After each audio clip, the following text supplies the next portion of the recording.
Aparat Satuan Reserse Kriminal Polres Pelabuhan Tanjung Priok, Jakarta Utara menangkap ZF, 24 tahun, seorang pemuda yang menjadi bandar judi online. ZF tak berkutik saat dibekuk di sebuah apartemen di wilayah Jakarta Pusat. Polisi menyita sejumlah barang bukti, diantaranya 2 ponsel, tampilan situs judi online, data rekening dan transaksi keuangan pelaku. Selain itu, polisi juga menemukan bukti tangkapan layar deposit dari para pemain dan uang tunai 5 juta rupiah. ZF diketahui berperan sebagai operator yang mengelola 3 situs judi online dengan menggunakan perangkat ponsel.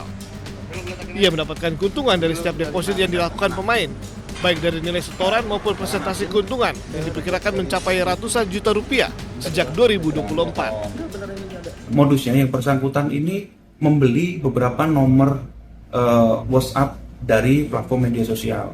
Kemudian yang bersangkutan melakukan WA blasting ke nomor-nomor tersebut yang berisikan ajakan untuk bermain judi online. Jadi 3 situs judi online ini. Kemudian yang bersangkutan juga mengambil keuntungan dari deposit yang dilakukan oleh para pemain, baik itu deposit untuk judi online maupun dari keuntungan dari persentase deposit yang telah diberikan oleh para pemain. Polisi kini memburu seorang pelaku lain berinisial KZ yang diduga bersindikat dengan ZF yang kini dijerat dengan Undang-Undang ITE dengan hukuman maksimal 10 tahun penjara.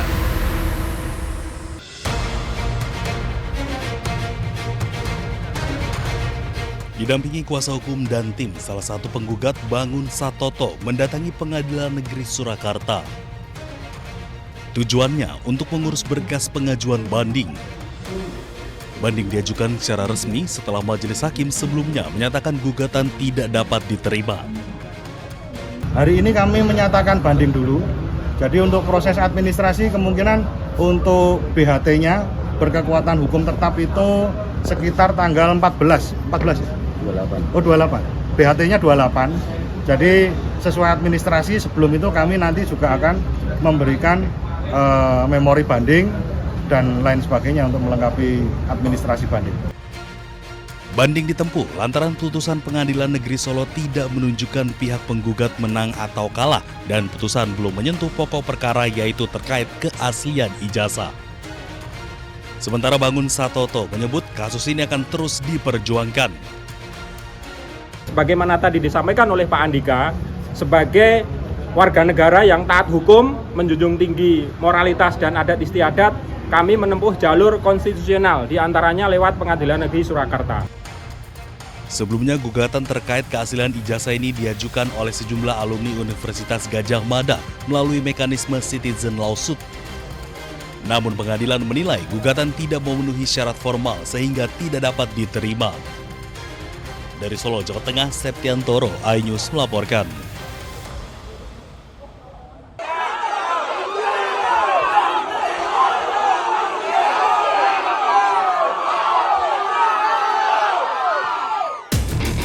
Pelaku nyaris menjadi bulan-bulanan masa saat tertangkap tangan mencuri motor di Nagari Labuh Parambahan, Tanah Datar, Sumatera Barat.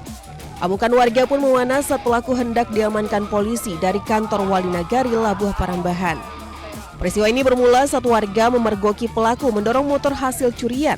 Saat ditegur, satu pelaku kabur, sementara satu lainnya berhasil diamankan.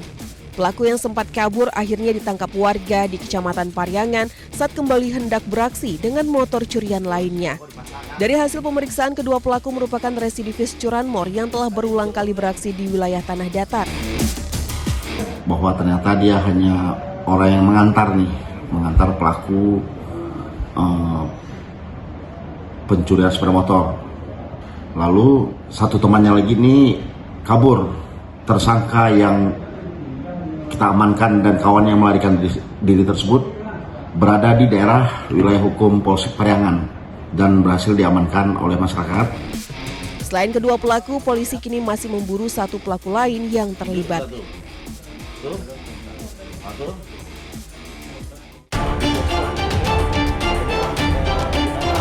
Satreskrim Polres Wonosobo membongkar praktik penyalahgunaan BBM bersubsidi saat melakukan patroli rutin di jalur Wonosobo-Purworejo. Polisi mencurigai satu unit minibus tengah mengisi BBM dalam jumlah tak wajar di sebuah SPBU. Setelah dibuntuti hingga ke rumahnya di Kecamatan Sapuran, polisi menemukan tangki kendaraan yang telah dimodifikasi serta selang sepanjang 2 meter untuk memindahkan BBM ke dalam jerigen. Modus pelaku membeli BBM jenis Pertalite menggunakan barcode kendaraan yang berbeda untuk mengelabui petugas. Dalam sekali beraksi, pelaku mampu mengumpulkan 70 liter Pertalite untuk dijual eceran demi mengambil keuntungan pribadi. Ternyata satu unit mobil ini, Nopol AA 1023 UZ jenis Avanza ini sedang membeli BBM. Kemudian kami ikuti saat kendaraan ini bergerak.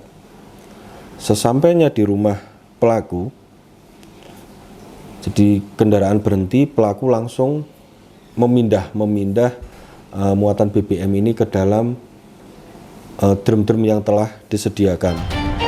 Atas perbuatannya, pelaku dijerat pasal 55 Undang-Undang Minyak dan Gas Bumi dengan ancaman hukuman maksimal 6 tahun penjara.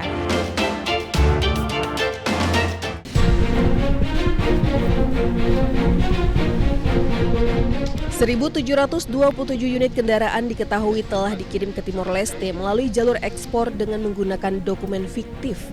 Aktivitas ini sudah berlangsung sejak awal tahun 2025.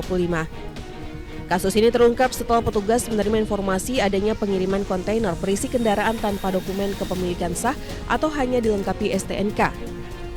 Modus operandi yang digunakan yaitu mengumpulkan kendaraan roda 2, roda 4 hingga truk dari berbagai sumber tanpa dokumen lengkap, kemudian dilengkapi dokumen ekspor fiktif dan dikirim melalui kontainer ke Timor Leste melalui pelabuhan Tanjung Priuk. Hasil informasi dari masyarakat yang diberikan kepada kami, kemudian beberapa personil melakukan penyelidikan dan kita amankan di perjalanan menuju Tanjung Priok, masih di wilayah Jawa Tengah. Kita amankan 2 unit kontainer. Setelah kita lakukan pemeriksaan, terbukti ada pengangkutan beberapa kendaraan roda 4 dan roda 2 dan semuanya tanpa dilengkapi dokumen yang resmi. Dan setelah kita lakukan pengecekan, pemeriksaan beberapa saksi dan pelaku, terbukti kendaraan ini adalah kendaraan yang memang tanpa dokumen dan akan diselundupkan ke wilayah Timor Leste. Jadi beberapa kendaraan sudah kita amankan, termasuk kita melakukan pengecekan lagi di TKP. Dari pengungkapan ini, petugas sita barang bukti berupa 46 sepeda motor, 4 mobil, 2 truk, 2 kontainer, 64 bundel dokumen ekspor, serta 3 unit telepon genggam. Penyidik tetapkan 2 tersangka. AT berperan sebagai pemodal sekaligus penghubung dengan pembeli di Timor Leste serta menyediakan kendaraan dari berbagai sumber tanpa dokumen sah. Sementara tersangka SS berperan sebagai perantara yang mencarikan jasa ekspedisi untuk pengiriman ke luar negeri. Para tersangka terancam pidana penjara paling lama 6 tahun atau denda maksimal Rp500 juta.